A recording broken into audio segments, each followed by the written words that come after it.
Watching Kyle's unboxing videos again? Yeah, he always finds the coolest... No way! A robot dog? Gotta ask where he got it. Or use your Samsung Galaxy S24 Ultra. Just draw a circle around the dog on your screen, and it shows you where to buy it right in the app. Whoa, I just learned a new trick. And that for once, I beat Kyle to the next big thing. Circle it, find it with the new Galaxy S24 Ultra and circle the search with Google. Get yours now at Samsung.com. Internet connection required. Results may vary based on visuals. Bare naked, bare naked, bare naked, ABC. Welcome to the Bare Naked ABCs, where we discuss every Bare Naked Lady song alphabetically from 7 to Y. And I want to greet my esteemed co-host. And by esteemed, I mean that they have plenty of self-esteem. And tonight I have joining me Betsy and Stefan. Welcome. Welcome. Welcome. Why did I say welcome? To you. Thanks. Thank you. Thanks for having me. Thank you. You're welcome. What can I say except? What can I say? I was really hoping to challenge Aaron this week on what album this was on. I mean, it was going to be fun to watch him scramble on this, but something tells me he actually probably would have gotten it.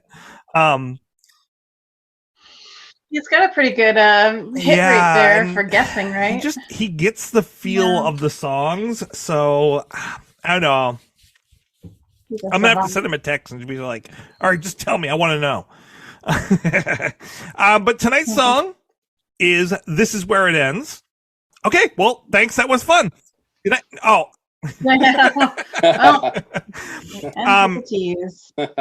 No, you can't. Oh, you're right. I should go. Okay, so the song is "This Is Where It Ends." Thanks. That was fun. No, I'm not going to keep doing that all night. No, that was bad. But it's off from BOAPS, so Born on a Pirate Ship. If you've never heard this song before, here is a quick snippet. This is where it ends. This is where it ends. Call the police and call the press, but please, dear God, don't tell my friends. This is where it ends. This is where it ends. It was written by Stephen and Ed. This is the album where they came back to writing together again. So they gave each other collaboration credits. But I'm pretty sure that this is a song that Steven brought in and then they collaborated after that. And my reasons for thinking that is that this song was played 49 times from 1996 to 2009. And then BNL has never played it again. Matter of fact, the last time that they played it, that will be one of the links I put in tonight, because the last time they played it was the last night of the Ships and Dips 5 tour cruise. And I guess that Steven leaving was where it ended. However, Steven has played it once live, but he's played it 13 times on Live from Home. So he loves this song.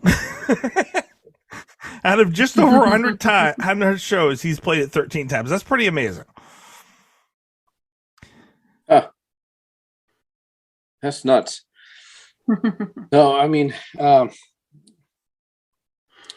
so did you just say that he played it on his own?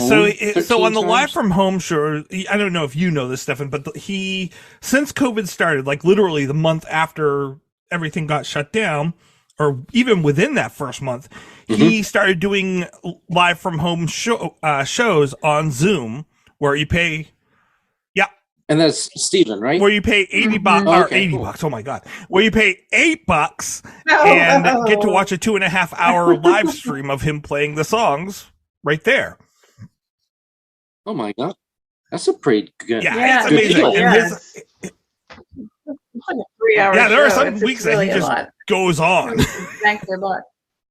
And his 1 hour show, I mean, his 100th episode was amazing. Wow. A lot of cameos. No kidding. So 100th show, and he plays for 2 hours? 3 sometimes. 3, really.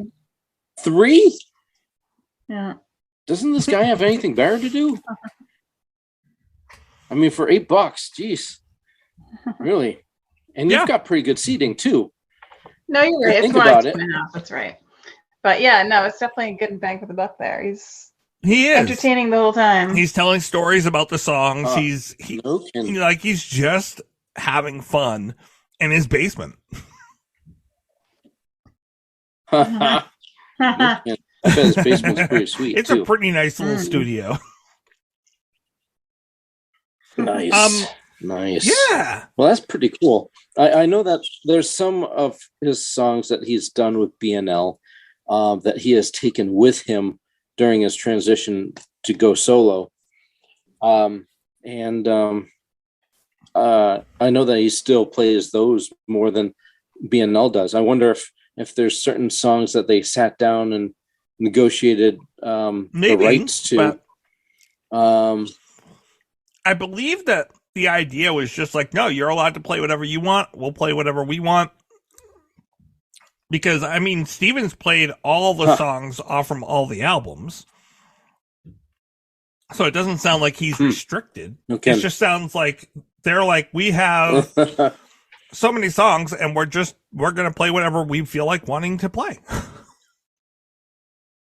Or maybe he's like not adhering to the restrictions. You know, like, hey, I had a hand in writing these songs and singing them.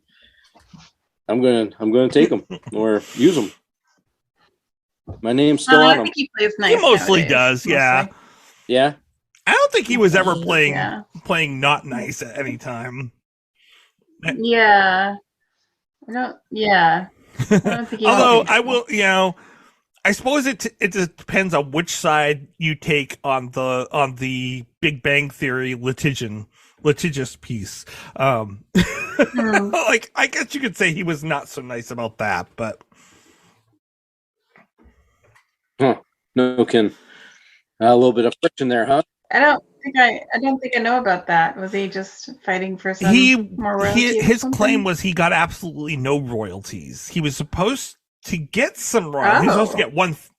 He said he was supposed to get 1/5 of the royalties, which they settled out of court, as I understand. So there's no disclosure of what the final decision was.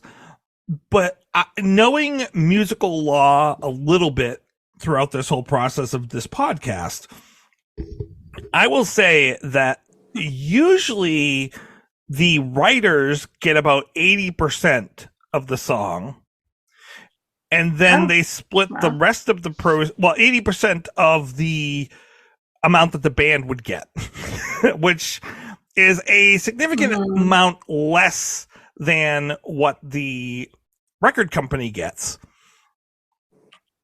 And then take that, and then whatever's left, they then split with the band that's played it. So the songwriter gets the heavy amount. I have a hard time, but then again, you also have to remember that every single time that the Big Bang Theory has been played on TV, that is a payment that goes at least partially to the band and to Ed. So every single time, and then when it hits syndication, that's being shown every single day. That's a payment every single day. And it may be pennies on the dollar, but over time that adds up quite a bit. And then before it's in syndication, the payment is even higher than that. So I could see why he was like, hey, like, I never got my paycheck here. This isn't okay. That's not cool. All right, well, anyway. We'll end that conversation right there. Thank you. I want to talk about the lyrics of this song first. I know that's not your usual go-to there, Stefan, but I do want to talk about that because I think the lyrics are the crux of the discussion on this song. I would like to know what you guys think about what the song is about. Like, Betsy, what do you think this song's about? And no, I don't have an answer. I just have my own opinion. Okay. I wasn't sure exactly what it's about at first, but the more I listened to it, like I kind of like evolved my thinking from this might be a guy that doesn't follow through with things, or maybe isn't like fully present when he experiences things. And then the more I listen, the more I realize that this guy seems to be like a totally different place in the relationship, like mentally and emotionally, with the person that he's involved with. So I think that's kind of like the overview is what I was finding. It's kind of like a lopsided relationship. So kind of like that same thing that Ed was singing about a few weeks ago with These Apples on the same album. Yeah. If I remember correctly, These Apples, which is on BOAPS as well. I'm checking right now to make sure I'm right. I was wrong. Nope. These Apples. Yeah, These Apples was an album before this. So this is Steven. You're kind of like, well, this is Steven saying I could do the same thing, but better. I like how he says mental health is overrated. I do like that line. That is one of my favorite lines, Stefan. This is funny. Been picked up and been sedated. Mental health is overrated.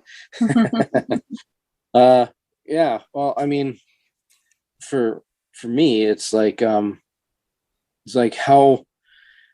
much of giving a hoot do you put in? You know, it's like it seems like he's kind of describing some of his limits.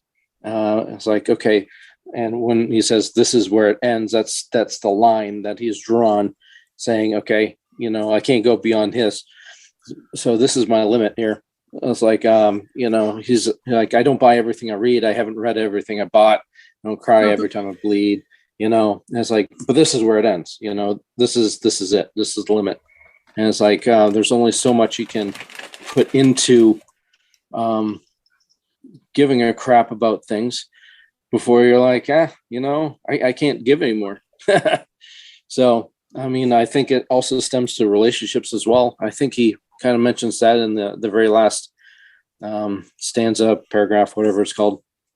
But that's what I got from it anyway. Maybe I'm off, but okay, that's what I got. Interesting. Two very different takes, and I would say different takes from what I took from the song. So that's really interesting. Interesting. What did you take from it, Tracy? So for me, I feel like this song is about two different topics that are kind of interwoven. I feel like the song is about love, sort of like what you were saying a little bit, Betsy, and bipolar disorder. So obviously, you know, it's a song about depression, but I think much more specifically about bipolar, which just before this album, Steven knew that he had depression, but he had finally been diagnosed with bipolar, and he had started taking medication for that just before this album. Matter of fact, if I remember correctly, I didn't have a chance to look it up this week, but from the Myers book, Public Stunts, Private Stories, Steven's oscillating mood was actually one of the things that figured into it, because he was trying to figure out his medications.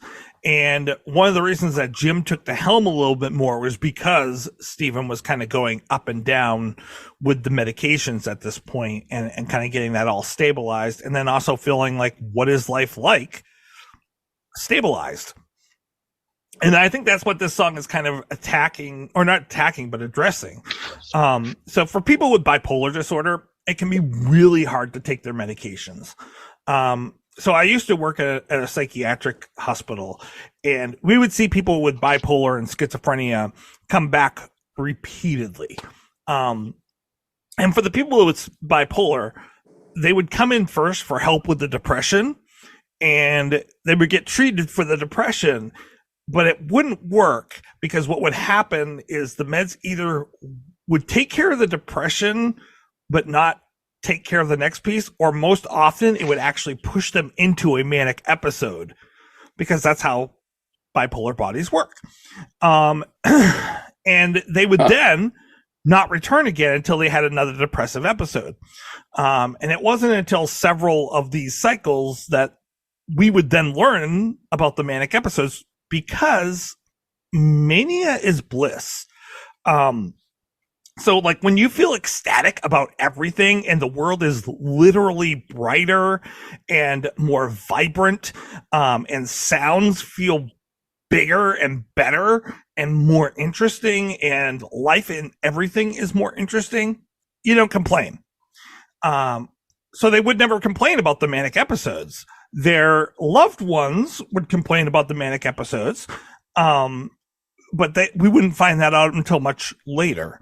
But they would return numerous times, and then we would figure out like, oh, it's bipolar disorder, but they wouldn't be happy because the world seems duller, literally at times, and less vivid, and they had less productivity and less imagination and less creativity. And they always like lived through these major periods of their life where they had done so much and felt so great, and they were so prolific, and they like did like everything got done. And then to like feel normal, it felt like the world was just kind of dulled, and you would know that you would never get that back again. Like, so then they would go off their meds. They'd be like, no, I want those manic episodes back, but you can't have the mania without the depression. Like the one feeds the other and vice versa. And then that sent them back into one of the two extremes again. And then they would hit the depression again. They'd be back in. And it really took a lot of time in psychotherapy for them to come to terms with grieving that loss of that mania, that loss of feeling amazing. So like where I'm going with this is like Stephen struggled with this for a long time. Even after he was diagnosed, it was really hard. And I think that's what this song is kind of about. And that's where what I read into it. Now I don't think it's all about Stephen per se, but I think he's putting a lot of himself into the song and talking about that mental health piece. Mm-hmm. So I want to kind of break down some of the lines based on that kind of reading.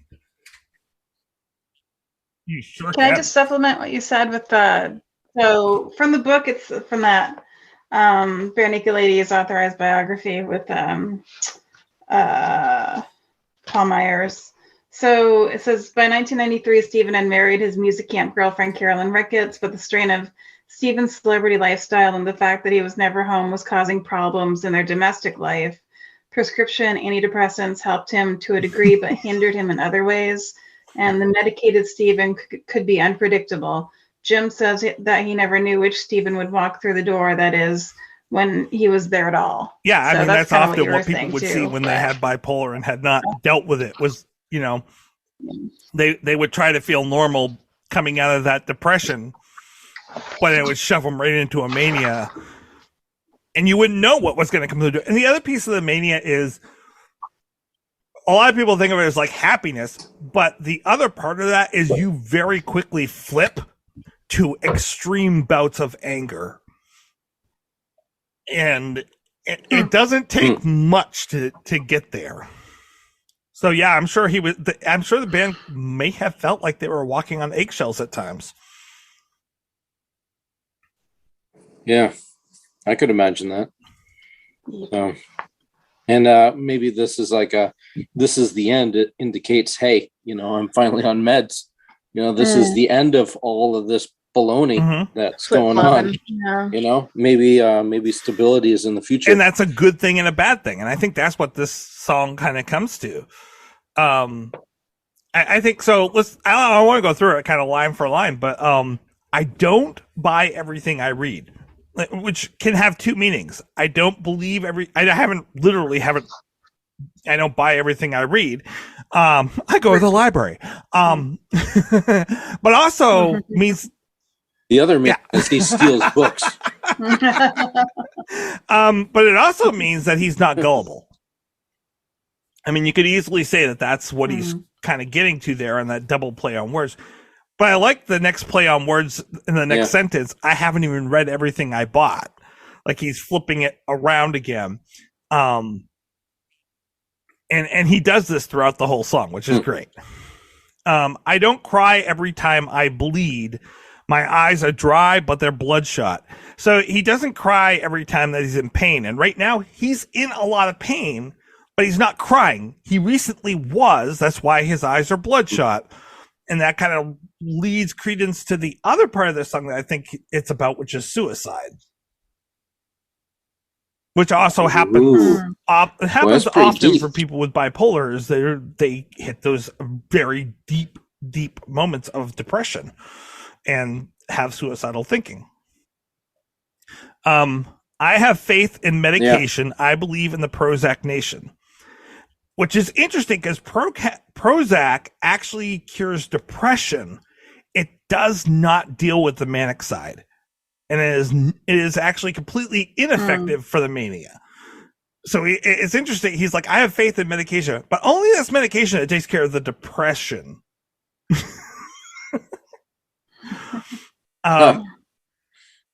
So it doesn't take care of the other parts of it. Kind of going back to the point I was making earlier. And if he doesn't buy everything he reads, like if he's not gullible, why does he have so much faith in the Which Prozac is also Nation? a book. There was a book, Prozac Nation, that was about this stuff too. Yeah. So I mean, multiple levels on that part of the song right there. You play doctor, but I've lost patience. I love this play on words again. Like, what a great play around with the word patience versus patients, like people that get health. Yeah. The clients. Yeah. But again, it also sounds like he's contemplating suicide. Like, you've been playing doctor. You've been trying to figure out what's wrong with me. I've lost patience. I'm done with this, which leads right into that chorus of this is where it ends. Huh. Maybe he's talking about doctors like actually killing patients. Oh no, I've lost another patient. You know, like, well, doctor, stop doing that. Our morgue is full. You play doctor because you are one, but guess what? You keep killing off your patients. Play doctor on TV. Now, one of those lines I think that I really like is the call the police and call the press, but please, dear God, don't tell my friends. Like, you would think, yeah, right? Don't tell the people closest to me and that really should know what's going on. Well, the reason, and the more I thought about that, I'm like, well, actually, that kind of makes sense because he's saying, you know what? Don't call my friends because, one, they're going to be hurt by my suicidality. They're going to hurt to know that I was contemplating this. But two, they also know how to save him best.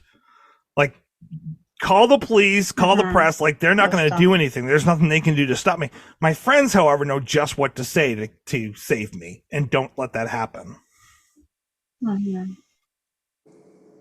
And from a musical point of view, like, the song is very laid back before this point, almost calm. I don't buy everything I read. I haven't even read everything I bought.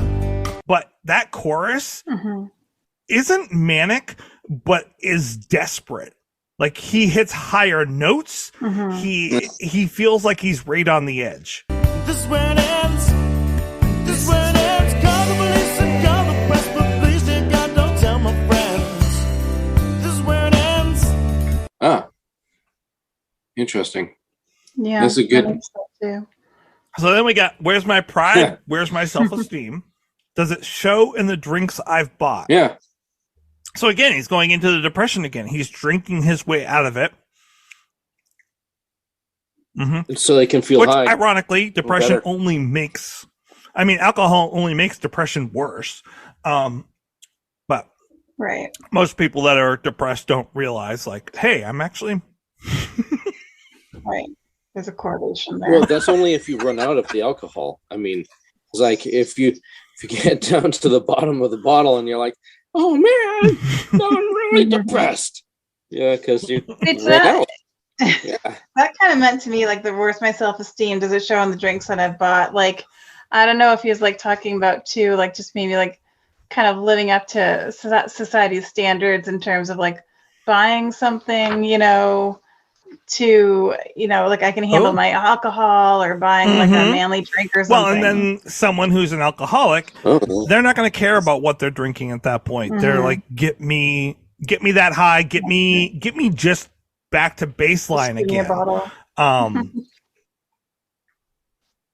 I suppose so. I mean, you've heard of liquid courage. So, I mean, it's like usually people think much higher than, much more of themselves than they ought when they've been drinking. So, I mean, where's my pride? Where's my self-esteem? If I'm drinking, then I feel confident in myself. And if you feel confident in yourself, you don't do the third line, which is I don't hide every time I'm seen. So you've got the gusto. Oh, I like that. Yeah. And I was thinking, like, so he's recognized in public, and sometimes he hides from people in the press, but most of the times he just tries not to get noticed or get caught drinking. Right. Why not? Get caught drinking. And my thought that I wrote down at this point was, I wonder how much of BNL's breakup was caused by Steven going on and off drugs and then on and off medications and going on and off alcohol. Because while Ed, who had an alcoholic, estranged father, I wonder how much he felt like he was trying to be Steve's mom and trying to save Steve all the time. And then he finally, he said, this is where it ends. I'm done with it. I can't keep doing this to you. Yeah. But I mean, there's that line that says, can my illness be my savior? I don't think he's talking about drinking. So. Well, and and that goes back to the line before that too, of making excuses for my behavior. Like, well, maybe it is. Could my alcohol? It could be alcoholism. Alcoholism is, because I mean, if it helps him, get his courage and his self-esteem, and he's able to not be a recluse, then maybe it is going to be the savior for him. And I was thinking beyond that too. I like that point of view. And I was also thinking on the other side of that of like I'm using my alcoholism to hide all of these mistakes I'm making, and I'm saying it's the alcohol's fault. So both of those directions at the same time. That damn alcohol. Gosh.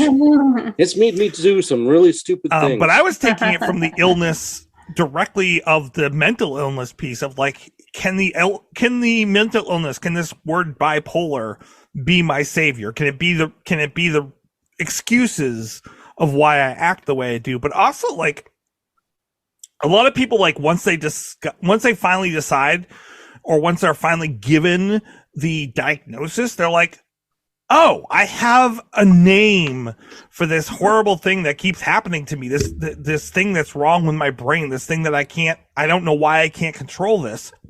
And now I have a name for it. And it feels like that's a savior to them. Yeah. There's a relief to it. Yeah. Well, I mean, I suppose you have something to blame. Yeah. Be like, aha. So I'm crazy because X, Y, and Z. I'm not saying everybody's crazy with bipolar. I'm not saying that, but Why? No, but I mean, everybody acts crazy every now and then. Everybody's crazy. Although it's interesting that, like, just two albums ago, Ed did kind of call him out a little bit on it by saying, well, I'm not schizophrenic, bipolar. Yeah. We don't need your advice. Yeah. So then we have the final line of that second verse, hid my heart while you still gave yours. So he's kind of hiding who he is and parts of himself because he's afraid to get accepted by her, I think. And then, but she's giving her all into this relationship. And I feel like this is where she's like, this is where it ends. Like, this is not a healthy relationship. It might not even be a her. They could be his bandmates, Well, it could be. He was hiding everything that was going on inside him, and they're out there being normal and sharing everything that's going on within their hearts. And inside, he's in torment. Because, I mean, if he's borderline suicidal or thinking of those thoughts, most of those people do it all in silence. That makes a lot of sense, because one of the things that really kind of confused me is throughout this song, with all of the verses, it's a very first person, second person, passive voice. You know, you and I and you and I and you. And then all of a sudden in the bridge, we have she says and I. So he's now talking to her about her in the third person to someone else, like maybe a therapist or something. But it makes sense if he's been talking about different people, like my family, my bandmates. Now I'm back to my relationship here. Yeah. She says she wants to live in a movie. Okay. Like an unrealistic fantasy. Yeah. Kind of gloss over the fact that there's problems. And he doesn't want to, he can't be bothered. Yeah. He can't be bothered. Literally, he says he can't be bothered.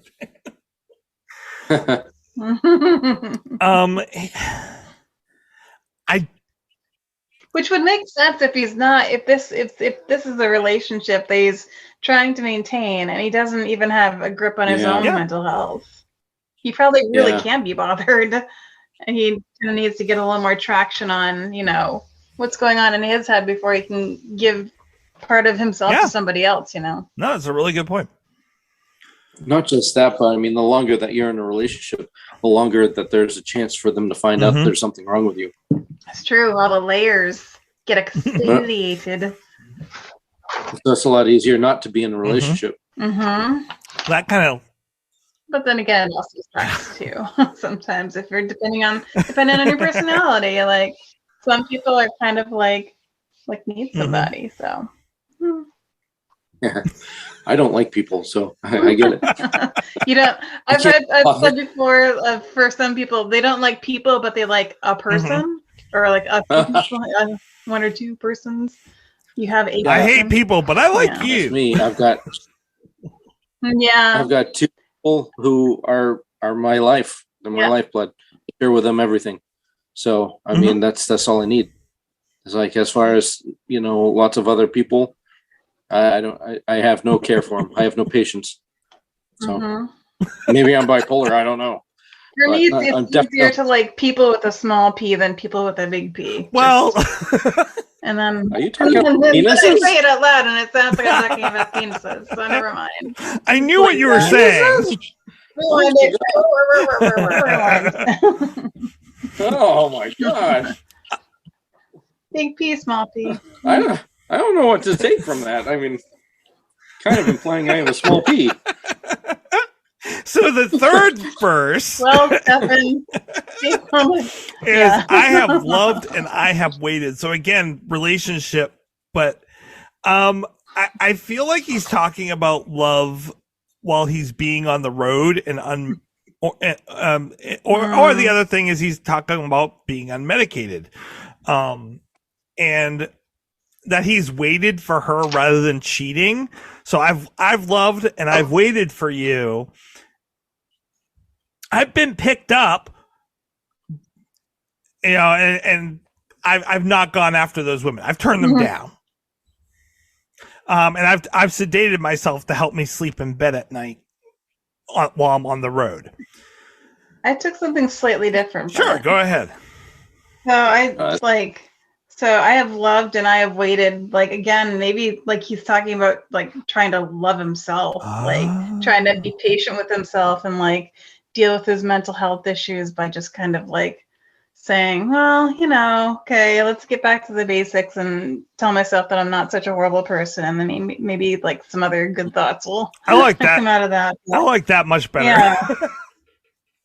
And then or even waited to see if it clears up on its own. It could. You know? Yeah. Yeah. See if it's like, okay, maybe it's a scenario or a situation I'm in. I'm gonna But I'm not gonna hold back on love or anything like that, but I'm gonna wait to see how this thing plays out here. And I took the been picked up as like a I've been picked up and been sedated. Mental health is overrated. like a a stimulant. So the way I took that middle sentence was that I've been picked up and sedated. Again, going back to the medication and going back to the bipolar medication. Like I've been like, if I'm in my depression, the medication picks me up. If I'm in my mania, it sedates me. And he's trying to come to terms with the fact that he's not getting these highs and lows anymore. He's just kind of living this middle road. And if you're medicating the mania, I've actually heard people say this, like normalcy is overrated. Like mental health is like, this is what you, I used to have people ask me that had bipolar and they're like, this is what life is like for you every day. Life sucks. I'm like, it's not in Technicolor. I used to live in Technicolor. Now it's all black and white. What was that film where it was all in black and white? Wizard of Oz? Yeah, and then it was not. No, well, no, not that one. Clerks. Oh, Like Pleasantville or something like that. Oh, Pleasantville, yes. With was it Tobey Maguire or something like that? yeah. I don't know. Oh, anyways, yep, there you go.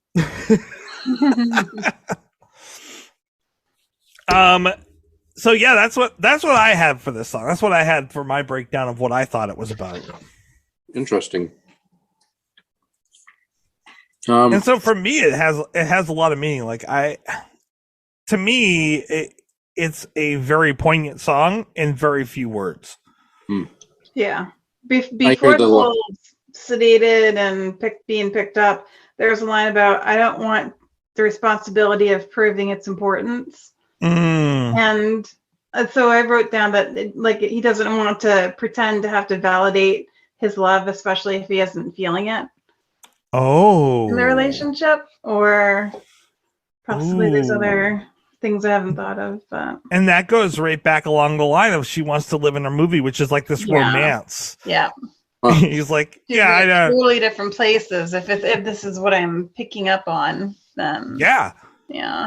Wow. Yeah, that sucks. Wow.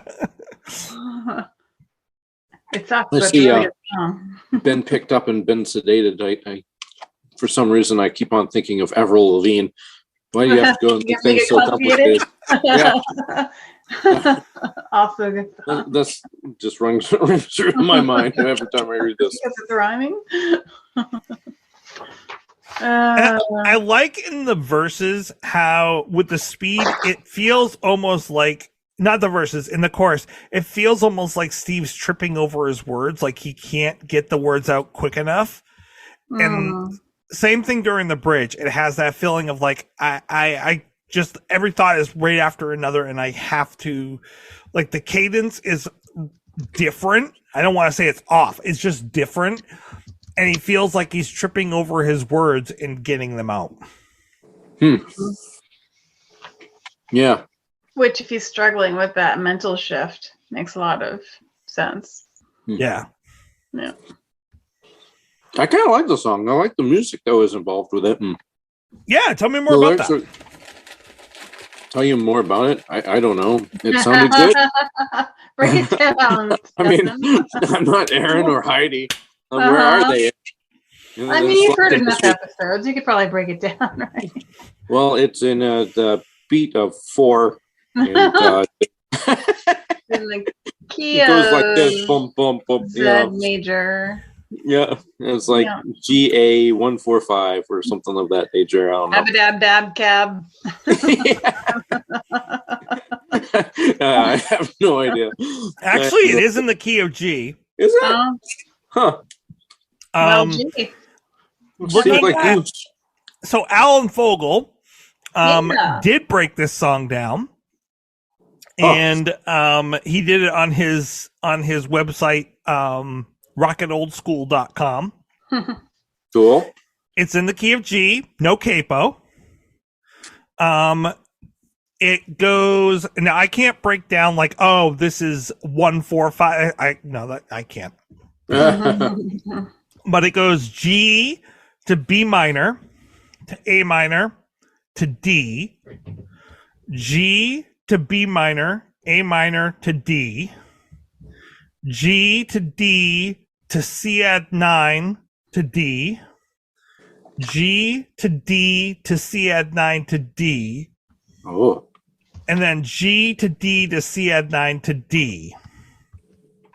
So even within the verse, they're not sticking to a 1-4-5, 1-4-5. They're kind of bouncing all around the place. Aaron would call that programmatic. I hear wow, wow, wow, yeah. wow, wow. Yeah, right. Like if I had to look at it and go, if I had to give it my best guess, I'd say it's a 1-3-2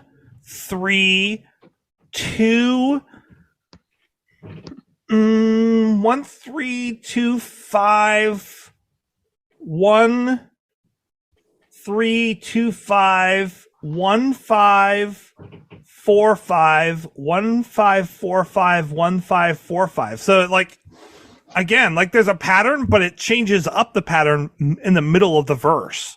And then the chorus is C add 9, D, and then G, F sharp, E minor 7, D, C add 9, D. So that's, if I'm guessing, I don't know if it changes keys because it's starting differently, but I'm going to say it probably doesn't. And if that's the case, it's going 5, 6, 1, 1, 7, 6, 5, 6.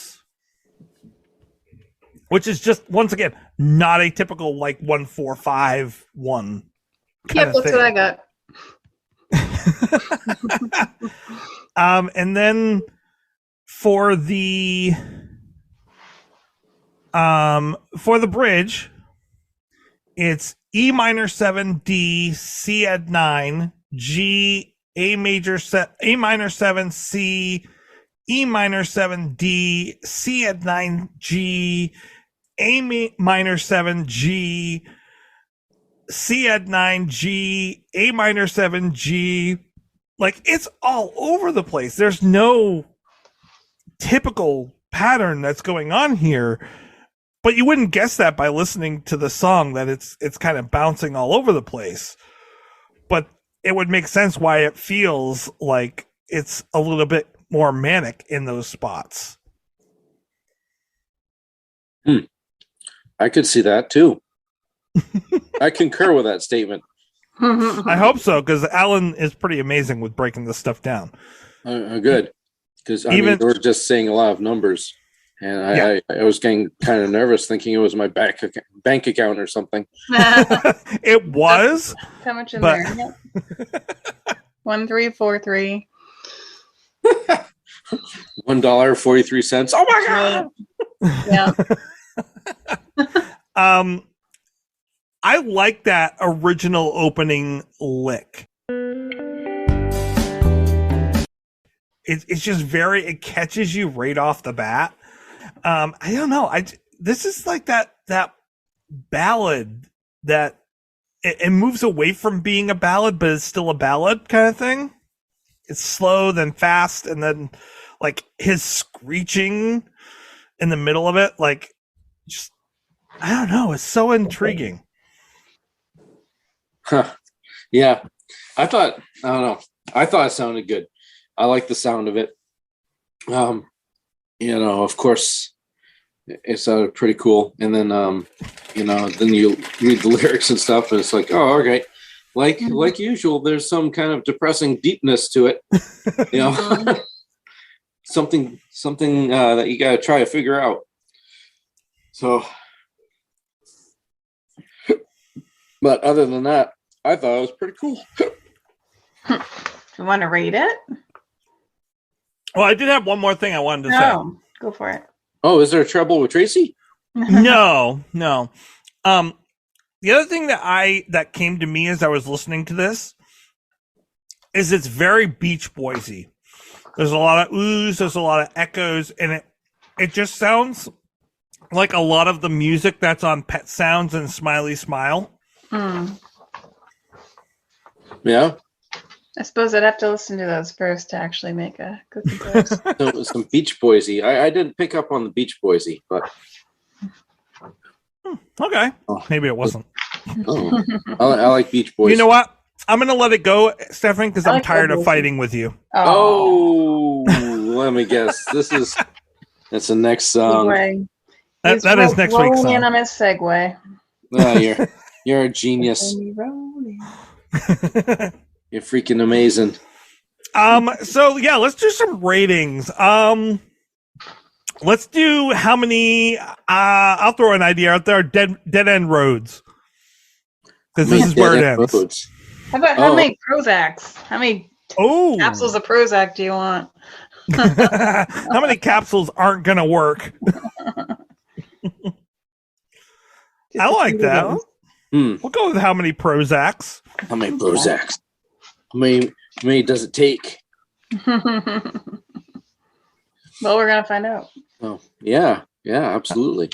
Hold on a sec. I'm trying to scroll down in the spreadsheet to find the right page here. All right, there we go. Stefan, why don't we start with you? How many Prozacs do you give this song?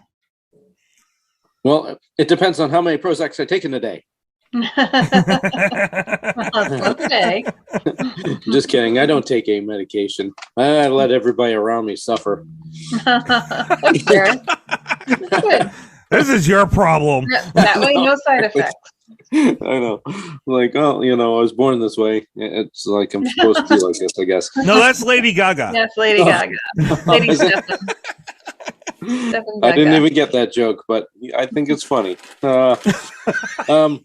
The Weird Al version is better, but yes, go ahead. Is it? Oh my god, Weird Al. He's still going. He's got to be like Still 102. going.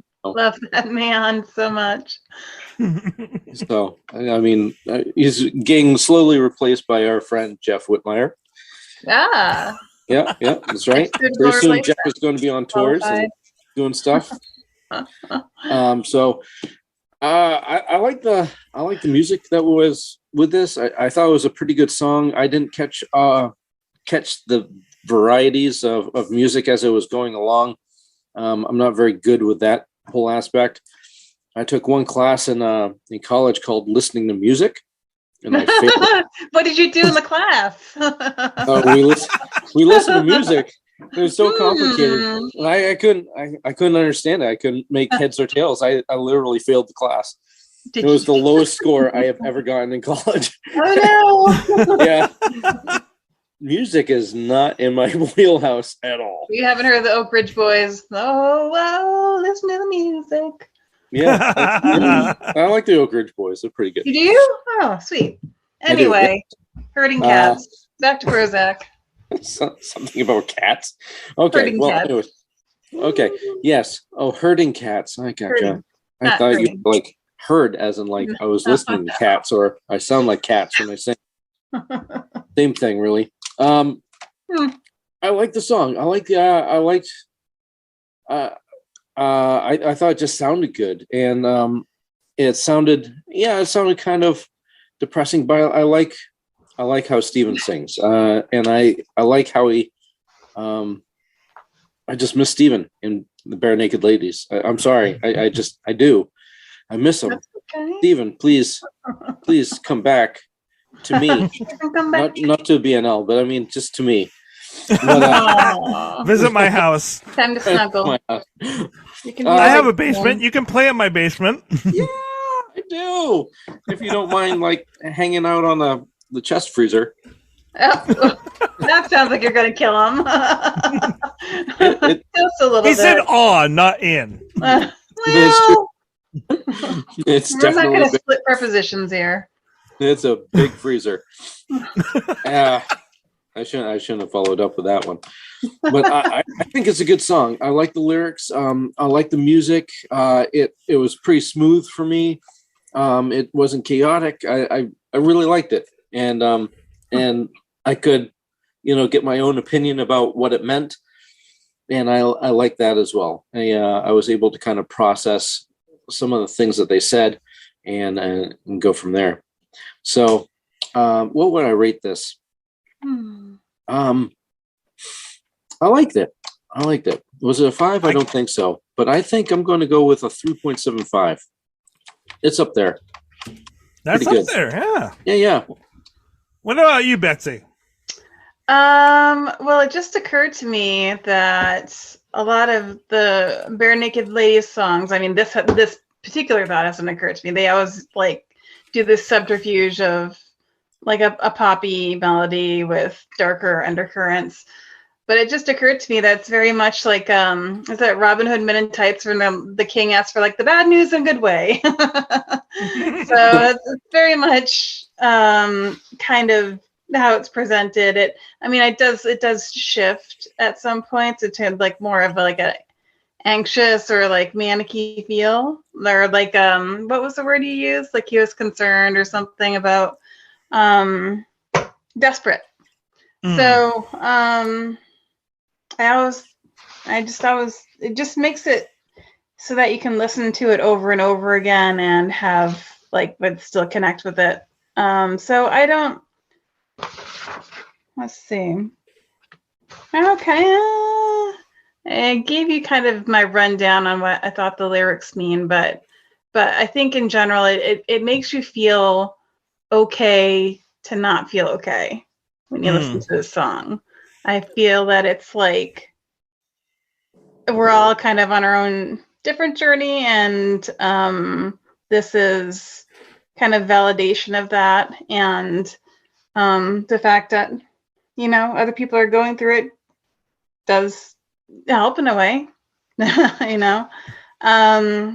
So because of that, this song means a fair amount to me. So I'd have to take it in tablets because I'm gonna split it, but it's 4.5 tablets of Prozac, please. Stat. Ooh, nice. Okay, stat.